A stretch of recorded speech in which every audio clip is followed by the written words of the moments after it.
আচ্ছা বলুন, জাহান্নাম বেশি না জান্নাত বেশি? তাহলে আল্লাহ তো 7টা নয় 8টা জাহান্নাম করতে পারত, কিন্তু 8টা জান্নাত আল্লাহ তৈরি করলো কেন? আর জাহান্নাম আল্লাহ 7টা তৈরি করলো কেন? ও ভাই মুসলমান, ঠিক রাখো ঈমান, ইসলামের বাতি যেন ডুবায় না। ও মুসলমান শুনে না, ইসলামের বাতি ডুবিয়ে দিলে হবে না। আমার আল্লাহ আমাদের জন্য জান্নাত খুলে রেখেছে। জান্নাত তো হবে, কিন্তু আমাদের সবথেকে বড় দুশমন কে বললাম? শয়তান। আল্লাহ কোরআনে বলে, ইয়া আইয়ুহাল্লাযীনা আমানু দুখুলু ফিস-সিলমি কাফা, ও ইমানদারেরা তোমরা ইসলামের ভিতরে ঢুকে যাও, পুরোপুরি তোমরা ঢুকে যাও। ওয়ালা তাত্তাবিউ খুতুওয়াতিশ শাইতান, শয়তানের ইত্তেবা করো না। ইন্নাহু লাকুম আদুব্বুম মুবিন, বেশক আপনার আমার প্রকাশ্য দুশমন সে হলো শয়তান। কে? শয়তান।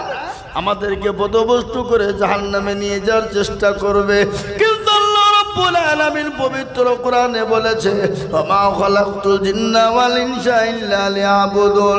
ও বান্দা শোনো, আমি তোমাদেরকে আমার ইবাদতের জন্য তৈরি করেছি, আমার বন্দেগীর জন্য তৈরি করেছি।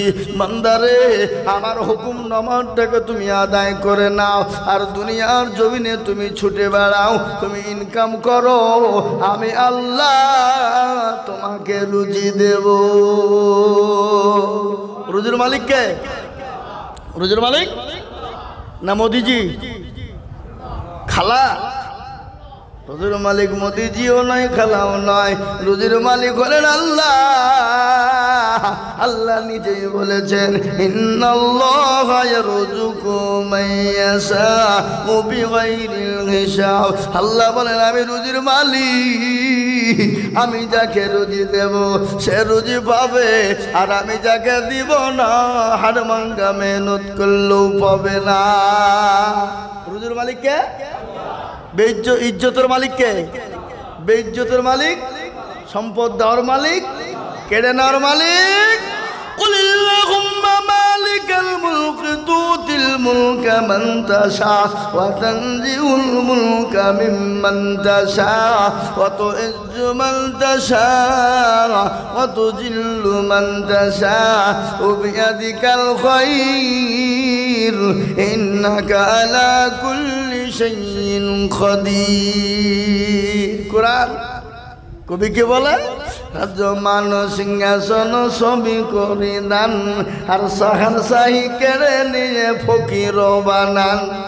বাচ্চাকে ফকির করে, এ ফকিরকে করে দান, ভাঙ্গা গড়ার পৃথিবীতে এই তো তার কাজ। ঠিক কিনা চলে বলো? কত হাজারো টাকা এ কত জনে লয়, কেহ বা ঘোড়ার গাছ পেটে ভাতে রয়। ও মুসলমান দরদি, আল্লাহ সবের মালিক, সবের মালিক হলেন আল্লাহ। আল্লাহ বলছে, বান্দা তুমি আমাকে ডাকো, ফজরের 2 রাকাত নামাজ আদায় করো রে বান্দা। নামাজ পড়ে আমার কাছে হাতটা তুলে দোয়া করে তুমি জমিনে বেরিয়ে যাও, তুমি জমিনে বেরাবা, আর আমি আল্লাহ তোমার রুজিতে বরকত দিয়ে দেব।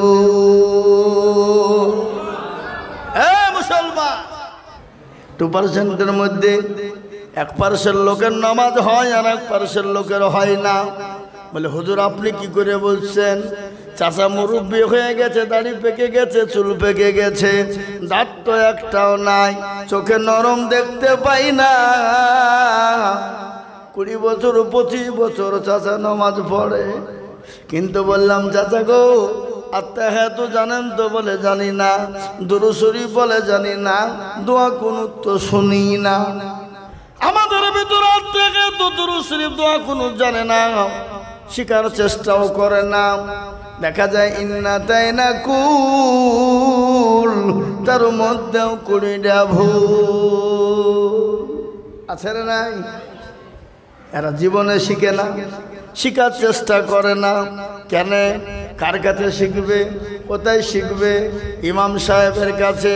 আর ইমাম সাহেবের কাছে শিখতে গেলে ভুল ধরবে না? অধিকাংশ মসজিদের সেক্রেটারি, সভাপতি, ক্যাশিয়ার যারা মসজিদের দরজা চিনে না তারা, ঠিক কিনা জোরে বলুন? অধিকাংশ। আপনাদের ভোগপুরে কথা বলছি, এই গ্রামে কথা বললে তখন মাইরে দাঁড়িয়ে দিবে, পয়সা দেবে না, হট নাকি? অধিকাংশ মসজিদের সেক্রেটারি, সভাপতি, ক্যাশিয়ার যারা মসজিদের দরজা চিনে না তারা শুক্রবারের দিন জুম্মা পড়তে আসে, সেদিন মুরলি করে, নেতাগিরি করে, টাকা পয়সা গুটিয়ে নিয়ে বাড়ি যায়। তারপরে এক সপ্তাহ খবর নাই। এমনও সেক্রেটারি আছে যে মসজিদের টাকা দিয়ে লটারি কাটে। লটারি বুঝেন তো? এই আপনার দিকে লটারি কাটে না? আচ্ছা, আমি তো আপনাদের কথা দিকে মনে হচ্ছে আপনারা কেউ কাটেন না। আল্লাহর ওলি সহ লটারি করে এখানে না গুঞ্জেছে, এটাকে কি বলে? হ্যাঁ, নামাজ পড়তে গিয়ে শুক্রবার দিন আল্লাহু আকবার, সামি আল্লাহু লিমান হামিদা বলে উঠতে গেছে, আর নুঙ্গিতে বেঁধে বাবা লটারি খুলেও পড়ে গেছে, নুঙ্গিও পড়ে গেছে। ওই যে লটারি যেন দেখতে না পায়, নুঙ্গি দেখালেই দেখুক, মানে ইজ্জত চলে যায় যা, কিন্তু বেইজ্জতি হওয়া যাবে না। কি হইলে ও নুঙ্গি তোলা বাদ দিয়ে লটারি তুলছে? হাই রে মুসলমান, এরকম আছে না নাই জোরে বলুন? কোনটা বলি? গত রমজান মাসের আগে রমজান মাসের একটা ঘটনা আপনাদেরকে শোনাই। আমি তারাবির নামাজ পড়ছি, আমার পাশে একজন চাচা আছে, নামাজ পড়ছে। আর নামাজ পড়তে পড়তে কারেন্ট চলে গেল। তো নামাজের মধ্যে যা শালা কারেন্ট চলে গেল নামাজের ভিতরে, বলেন নিয়ে কি বুঝলি? আমি তো মুখখান এরকম করে চুপ করে নিলাম যে আল্লাহ, ওর নামাজ তো গেল, আমারও মনে হয় নামাজ আর হবে না। তো যা হোক নামাজ শেষ করে ফেললু। যে আসসালামু আলাইকুম। আসসালামু আলাইকুম। চাচা, আপনি কি করলেন? কি করলো বাপ? কিছু তো করিনি। যে নমাজের মধ্যে কি বুঝলেন? কারেন্ট যাওয়ার সময় পেল না, নমাজের সময় কারেন্ট গেছে। বলো ধরি, এ গরমে সহ্য হয়? হ্যাঁ, তো এটা নমাজের মধ্যে বুঝতে হবে। এরকম লোক আমাদের সমাজে আছে। আজকে নমাজ আমরা পড়ি, নামাজটা আমাদের শুদ্ধ ঠিকঠাক করে নামাজ হয় না। আর ইমামের কাছে যাই না কেন? ইমাম যদি বাইচান ভুল ধরে ফেলে, তাহলে ইমামের কাছে মাথা নত হয়ে যাবে, আর ইমামের সামনে মাথা উঁচু করে কথা বলা যাবে না। আর ইমাম সাহেবরাও তো তেমনি, এরা কোনোদিন কোনো মুসল্লিকে বলে না, চাচা বসেন, একটু নামাজটা ঠিক করে দিই, সূরা ঠিক করে দিই, কোরআনটা ঠিক করে দিই। ইমামরাও বলে না কেন? ইমাম বলছে 4000 টাকা বেতন দিবা, তারপর তোমাকে নামাজ শেখাতে হবে। তোমাদের ভাগ্য ভালো, আমরা ওযু করিয়ে নামাজ পড়াই। বেশি কায়দা করলে বিনা ওযুতে নামাজ চালিয়ে দিব, তোর নামাজ হইলি বাকি না হইলি বাকি। বুঝতে পারলেন না? ইমাম সাহেব নামাজ পড়ছে, আলহামদুলিল্লাহ রাব্বিল আলামিন রহমান রহিম। আল্লাহ, মাস তো শেষ, আর 27 তারিখ, বেতন তো 4000। আল্লাহ, ক্যাশিয়ারের পিছন পিছন ঘুরতে হবে। আল্লাহ, ছায়া কিনবো না, ব্লাউজ কিনবো বইয়ের জন্যে। আল্লাহ, ছেলের জন্য মাছ কিনবো না, জামা কিনবো, কি ওষুধ কিনবো। গায়রিল মাগদুবি আলাইহিম ওয়ালাদ-দাল্লিন। ফেরেশতা বলছে কি অবস্থা রে? আল্লাহর ফেরেশতা, আল্লাহ বলছে, ফেরেশতারা বলছে কি ব্যাপার? বলে এরকমই চলবে কেন? বেতন 4000। বেতন ইমামের বেতন 1000। বিবেকহীন সেক্রেটারি, সভাপতি, ক্যাশিয়ার। কিয়ামতের দিন আল্লাহ আসামির কাঠ গলায় তাকে দাঁড় করে তার কলার চিপে ধরবে। কাকে? সেক্রেটারি, সভাপতি মসজিদের হয়েছে। তুমি তোমার বাড়ির সংসার চালাতে কত খরচ হয়েছে বলো? তোমার বাড়ির সংসার চালাতে গিয়ে কত টাকা খরচ করেছো? আর ইমামের মনে হয় বিবি নাই, ছেলে নাই, মেয়ে নাই, তুমি তার বেলায় 4000 টাকা বেতন দাও। আমি বলে দিয়ে যাচ্ছি, আজিজুল হক মুর্শিদাবাদ থেকে সে বলে দিয়ে যাচ্ছি, ও মুসলমান, ইমামের বেতন যদি তার সমান যদি ভালো প্রাপ্য দেওয়া না হয়, ওই ইমামের পিছনে একজন মুসল্লির নামাজ হবে না। দারুল উলুম দেওবন্দের ফতোয়া। ইমামের বেতন যদি 10-এর নিচে হয়ে যায়, ওই ইমামের পিছনে নামাজ আপনার হবে না। কাল কিয়ামতের দিন গোটা গ্রামের মানুষ আল্লাহর কাছে আসামির কাঠ গড়ায় দাঁড়া হতে হবে। খালি আসামির কাঠ গড়াই গোটা গ্রামের লোকই নয়, সব থেকে সেক্রেটারি, সভাপতি, ক্যাশিয়ার যারা, তাদেরকে মাতাব্বরি করার কারণে আল্লাহ কিয়ামতের দিন তাদের গর্দান চেপে ধরবে। সেই দিন বাঁচানেওয়ালা কেউ হবে না, সেই দিন কেউ আপনাকে বাঁচাবে না। তাই আমি আপনাদেরকে বলবো, এলাকার মুসলমানেরা মসজিদের ইমামকে ইমামের জায়গায় রাখবেন। তার মর্যাদা এত বেশি, এত বেশি। আল্লাহর ঘরের মেহমান, আল্লাহর ঘরের ইমাম, আপনার আমার বাপের ঘরের ইমাম না। বুঝতে পারলেন না? পারলেন না?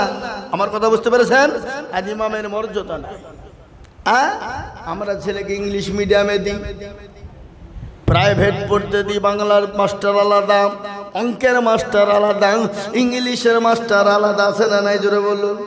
3000, 4000, 5000 করে আপনার মাসে 3 দিন পড়াবে বেতন। কিন্তু বলুন তো, ভোগপুরের মুসলমানেরা, ওগো পূর্ব মেদিনীপুর জেলার মুসলমানেরা, ওগো মেছেদা থানা তো রাখি, কোলাঘাট থানার মুসলমানেরা, একটু বুকে হাত দিয়ে বলুন, কোন মৌলভী সাহেবকে বলেছেন, কোন ইমামকে বলেছেন, হুজুর আপনাকে মাসে 1000 টাকা করে দিব, 2000 টাকা দিব, আমার ছেলে মেয়েদেরকে একটু কোরআনটা শিখিয়ে দেবে? একটাও পাওয়া যাবে? আর ইমামের কাছে যদি প্রাইভেট পড়তে মসজিদ আছে, মৌলবি যদি বাইচার বলে যে তোমার মা বাপকে বলবা মাসে 100 টাকা লাগবে, তো বলে মৌলবি রাখা যাবে না, কালকে মৌলবিকে বের কর। আমরা 3000 দিচ্ছি, খালা 3000 দিচ্ছে, 6000, তারপরেও মৌলবির পেট ভরে না। এরকম ঘটনা আছে না নাই? কথা বলেন না কেন? মুসলমান দরদি, আপনার আমার দুনিয়ার জমিনে আমি আপনাকে ইংরেজি শিখতে মানা করি না, আপনি ইংলিশ শিখুন, ছেলে মেয়েদেরকে ইংলিশ মিডিয়ামে দেন, ছেলে মেয়েদেরকে দুনিয়াতে সুশিক্ষায় শিক্ষিত করুন, ছেলেকে মাস্টার বানান, ডাক্তার বানান, উকিল বানান, জজ বানান, গাড়িওয়ালা বাড়িওয়ালা বানান, কোনো বাধা নাই। কিন্তু আপনার ছেলে মেয়েকে সর্বপ্রথম কোরআন বানানোর জন্য তৈরি করুন। আপনার ছেলে আপনার মেয়ে যেন কোরআন পড়তে পারে। ও মুসলমান গো, আপনার ছেলে আপনার মেয়ে আপনার বিবি কোরআন পড়বে না, আর কিয়ামতের দিন আল্লাহর আসামির কাঠ গড়ায় দাঁড়া হবেন। সেই দিন বিবি ছেলে মেয়ে পর্যন্ত আপনাকে জাহান্নামে নিক্ষেপ করে দিবে। সেই দিন আপনাকে কেউ বাঁচানে ওয়ালা হবে না, কেউ বাঁচাবে না। সেই দিন এত কঠিন, এত কঠিন, এত কঠিন দিন হবে, এত ভয়ঙ্কর দিন হবে, সেই দিন কেউ কাউকে বাঁচানেওয়ালা থাকবে না। মুসলমান দরদি, তাই তো আল্লাহ বললেন, ওমা খলাকতুল জিন্না ওয়াল ইনসা ইল্লা লিয়াবুদুন। বান্দারে, আমি তোমাদেরকে বানাইলাম আমার ইবাদত করো, আমার বান্দেগি, আমার দিন, আমার আইন কানুনের উপরে চলো। যদি চলতে পারো, আমি আল্লাহ তোমাদেরকে দুনিয়া থেকে কিয়ামতের ময়দানে 70 গুণ জায়গা সুন্দর করে দেব। 70 গুণ। আর আমাদের মরণের পর আসল জায়গা কোথায়? দুনিয়ায় কবর। আর ওই কবর প্রতিদিন ডাকে কি ডাকে না? জোরে বলুন। আপনারা শুনলেন, রাসূলুল্লাহ সাল্লাল্লাহু আলাইহি ওয়াসাল্লাম বলে গেছেন, আমার উম্মতি একবার যদি জানতো কবর কোন জায়গা, মানুষ মরে গেলে জীবনে কোনোদিন মানুষকে কবরে রাখতো না। কবর এত কঠিন। আমার নবী বলে গেলেন, কবরের ভিতরে নয় একটা নয় দুটো নয়, 99টা আল্লাহ সব মুসাল্লাত করে রাখবেন। ও মুসলমান গো, এবং ডানের মাটি বায়ে যাবে, বামের মাটি ডানে যাবে। আপনাকে এরকম করে পিছায় করবে, যেমন মেশিনে গম দিলে যেমন ময়দা তৈরি হয়ে যায়, আপনার আমার শরীরটাকে চূর্ণ বিচূর্ণ করে দেবে। আরে কবর প্রতিদিন ডাকে, ডাকে না? ডাকে না? কথা কন আছে গজল। আল্লাহু আকবার। কার ভরসায় আছো রে মন, কিসের এত মায়া, এত সাদের বাড়ি তোমার ভেঙে যাবে বাসা। ও তোর গনা যৌবন ফুরায়া যাবে,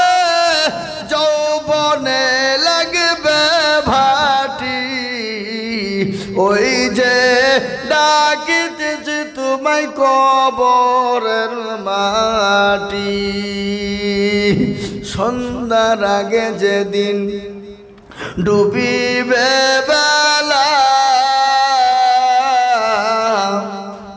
সন্ধ্যার আগে যেদিন ডুবিবে বেলা এক পলকে ভেঙ্গে যাবে তোমায় রঙ্গেরি মেলা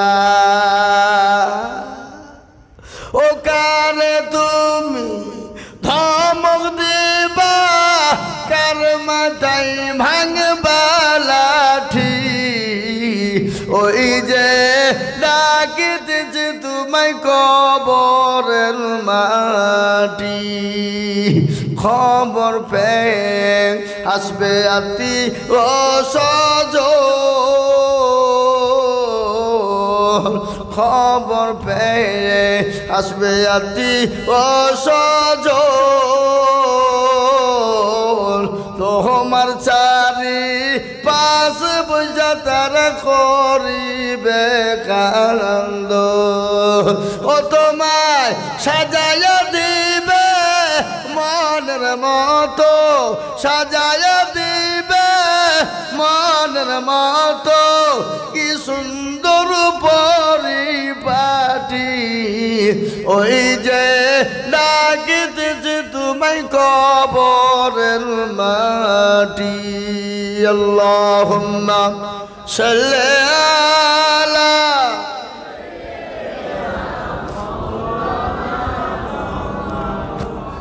ওয়ালা আলি সাইয়্যিদিনা মাওলানা মুহাম্মদ ও মুসলমান দরদি গো কবর তো প্রতিদিন ডাকে আর কবর বলে আমি কিনে মকড়ের ঘর আমি কাউকে চিনি না আমি কাউকে চিনি না আমি খালি চিনি আল্লাযীনা আমানু ওয়া আমিলুস সলিহাত যারা ভালো আমল করবা ভালো কর্ম করবা ভালো আমল ভালো কর্ম করবা ও মুসলমান গো কবর তাদের সঙ্গে সুখময় জায়গা হয়ে যাবে আর যারা ভালো আমল ভালো কর্ম করবে না কবর তাদের জন্য বড় কঠিন হয়ে যাবে আল্লাহ নবীর কলিজার টুকরা নয়নের মণি মা ফাতেমার ঘটনা বলি আল্লাহ নবী যখন বাড়ি থেকে বেরিয়ে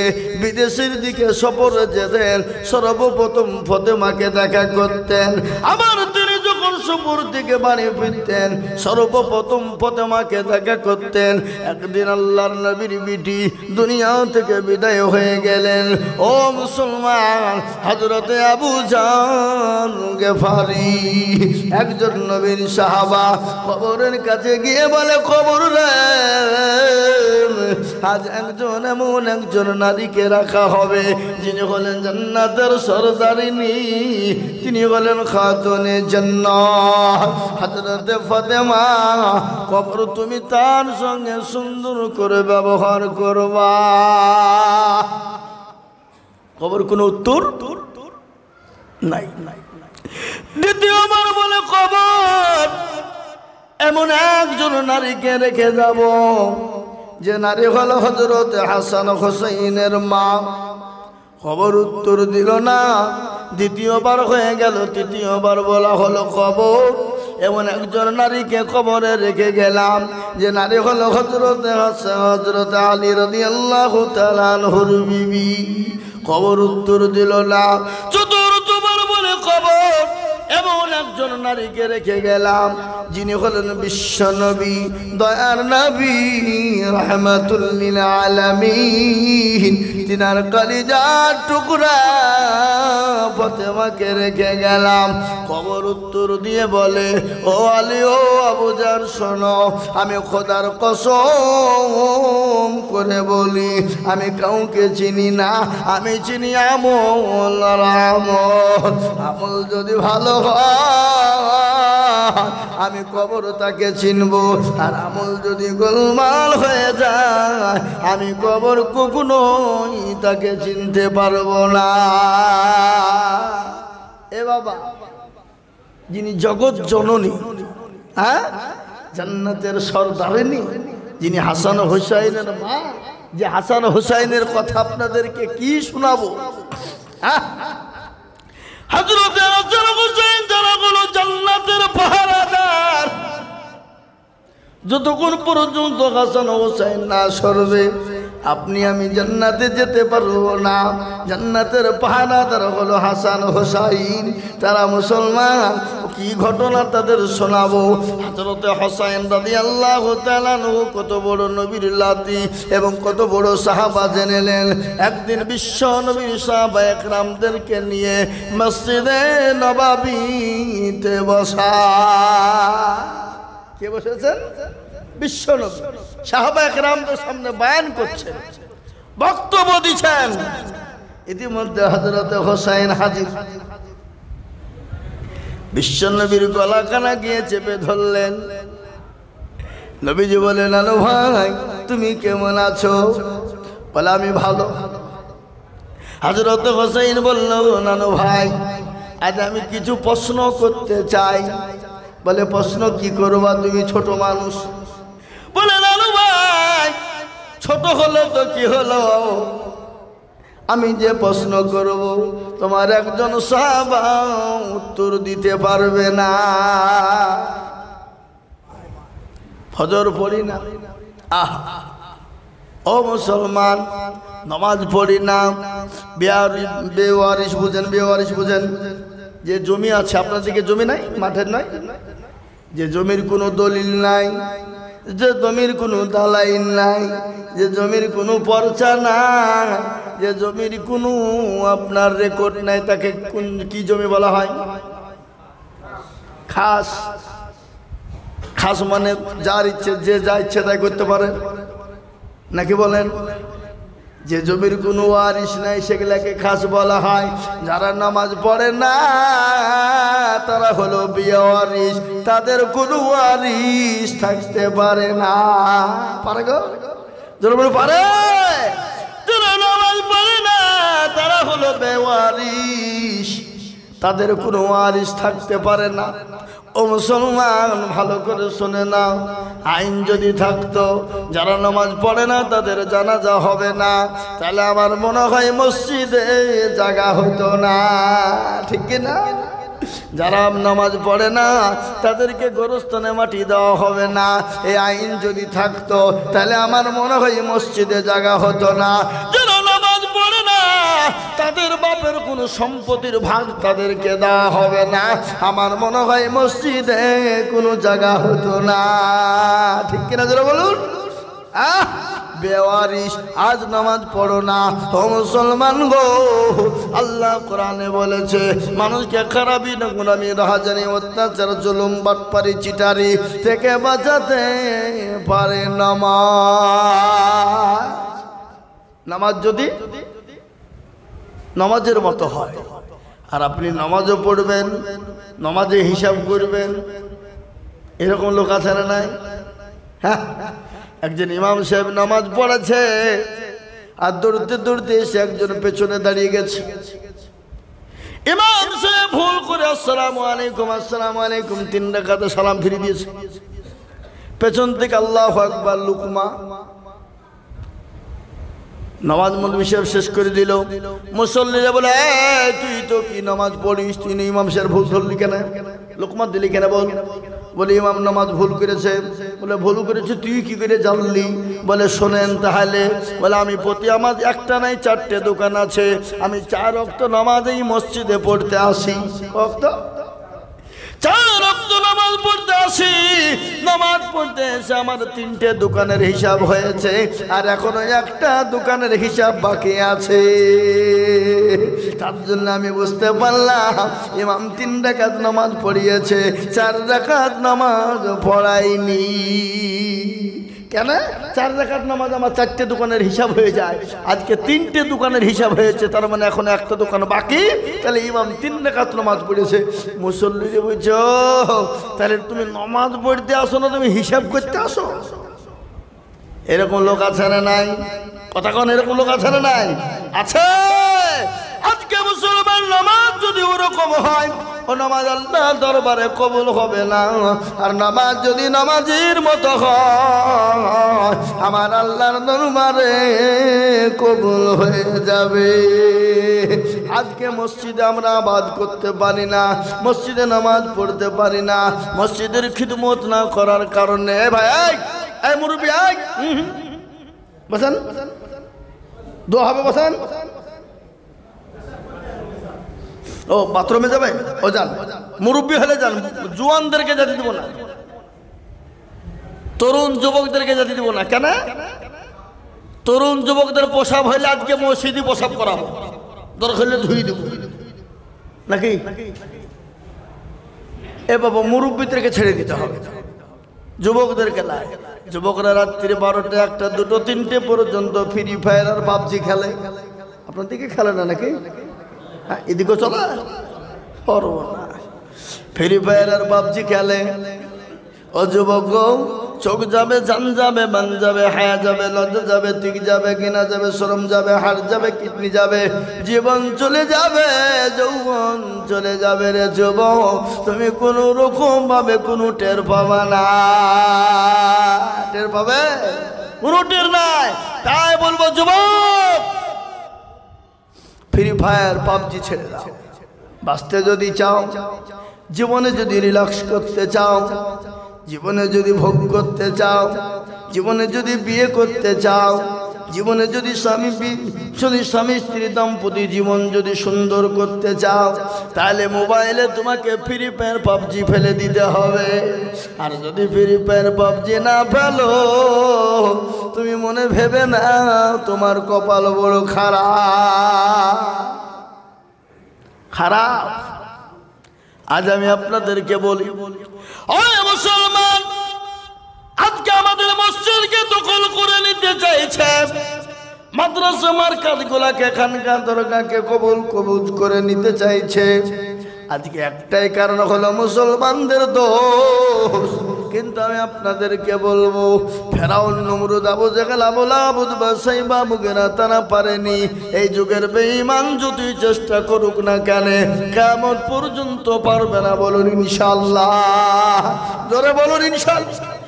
ও মুসলমান, তাই আমি আপনাদেরকে বলবো, আমি তো দেখছি মসজিদের অনেক কাজ বাকি আছে। একটু ছোট্ট করে 10 মিনিটের জন্য আমি আপনাদেরকে ছোট আবেদন করব। কেন আবেদন করব জানে? আল্লাহ নবী বলেন, মান বানা লিল্লাহি মসজিদান বানাল্লাহু লাহুল বাইতান ফিল জান্নাহ। নবী বলে গেলেন, যারা মসজিদ বানিয়ে দেয় আল্লাহ তাদের জন্য জান্নাতে ঘর তৈরি করে দেবে। সুবহানাল্লাহ বলুন। যারা মসজিদ বানিয়ে দিবে আমার আল্লাহ তাদেরকে জান্নাতে ঘর তৈরি করে দিবে। বাবা, আমরা জান্নাতে ঘর নিতে চাই কারা কারা? জান্নাতকে ঘর করতে চাই কারা কারা? ও মুসলমান গো, কিয়ামতের দিন কেউ আপনাকে চিনবে না। আর দুনিয়ার বুকে আপনার বিবি, আপনার বাচ্চা, আপনার ছেলে, আপনার মেয়ে, আপনার গাড়ি, আপনার বাড়ি, আপনার সব, কিন্তু মরণাপন্ন অবস্থায় কেউ আপনার পাশে দাঁড়াবে না। কিয়ামতের দিন সূর্য যখন মাথার উপর নেমে আসবে, কোরআন বলেছে, ইয়াউমা ইয়াফিরুল মারউ মিন আখি ওয়া উম্মিহি ওয়া আবি ওয়া সাহিবাতিহি ওয়া বানিহি। ও মুসলমান, আল্লাহ ওয়ালারা কিয়ামতের দিন বিবি চিনতে পারবে না। ও মুসলমান দরদি, কিয়ামতের দিন বিবি চিনতে পারবে না, ছেলে চিনতে পারবে না, মেয়ে চিনতে পারবে না, ভাই তার ভাইকে চিনতে পারবে না, বন্ধু তার বন্ধুকে চিনতে পারবে না। কিয়ামতের দিন কেউ কাউকে চিনতে পারবে না। সেই দিন প্রত্যেকটা মানুষ উলঙ্গা হয়ে উঠবে আর বলবে, আমার কি হবে, আমার কি হবে। সেই দিন কেউ কাউকে চিনতে পারবে না। হযরতে মা আয়েশা বললেন, নবী গো, কিয়ামতের দিন প্রতিটি মানুষ নাকি উলঙ্গা হয়ে উঠবে। বলে, আয়েশা রে, প্রতিটি মানুষ কিয়ামতের দিন উলঙ্গা হয়ে উঠবে। আল্লাহর নবী বললেন, আয়েশা, প্রতিটি মানুষ উলঙ্গা হয়ে উঠবে। মা আয়েশা বললেন, নবী গো, আমরা যে আপনার বিবি আমরাও নাকি উলঙ্গ হয়ে উঠব। আল্লাহ নবী বলেন আয়েশা সেই দিন তোমরা উলঙ্গ হয়ে উঠবে। আল্লাহ নবীর বিবি আয়েশা বললেন কি বললে? বলে ইয়া রাসূলুল্লাহ আমরা তো সেদিন বড় বেইজ্জতি হয়ে যাব। নবী বলেন আয়েশা সেই দিনটা এত ভয়ানক হবে, এত ভয়ঙ্কর হবে, এত কঠিন হবে, সেই দিন কেউ কাউকে চিনতে পারবে না। সেই দিন এই দান আপনাকে চিনিয়ে দেবে, এই মাল আপনাকে চিনিয়ে দেবে, এই মসজিদ আপনাকে জান্নাতবাসী করে দেবে, এই মাদ্রাসা মসজিদ আপনাকে জান্নাতবাসী করে দিবে।